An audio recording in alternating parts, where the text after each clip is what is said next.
You're going to find pretty much every town in Maine is going to get an infusion of some very useful money for infrastructure projects, broadband projects, projects that they've been putting off for some time. And of course, that's going to have the secondary benefit of creating jobs.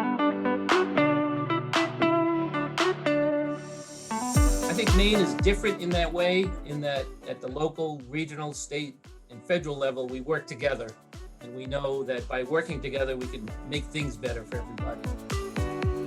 The strategic plan goals are broad enough and big enough that we're hoping that people across the state can see their goals in them. And so as you develop your CEDS, what we think is likely to happen is those goals will support each other. One of the only ways the strategic plan, we believe, will succeed long-term is if it starts showing up in places like your CEDS documents and your project streams.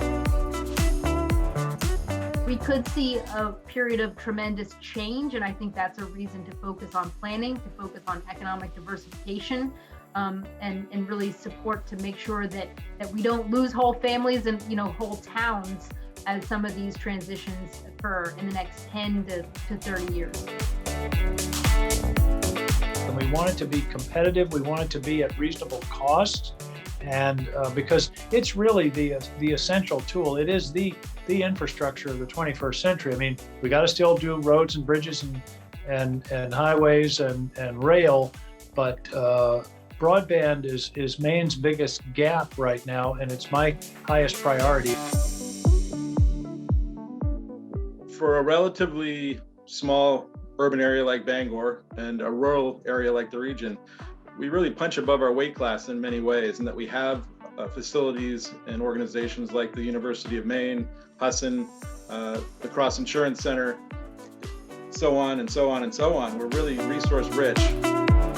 The opportunities for the small business community to overcome the challenges of working with those anchor institutions, whether it's government contracting or contracts with the university, or somehow diversifying their revenues. I think it's fascinating to think about how Susan Collins' team, Angus King's team are representing Maine on the national field, but how we can be supportive of those efforts and how we can sculpt or craft a strategy for Northern Maine or Central Maine that's very in alignment with what their strategic priorities are.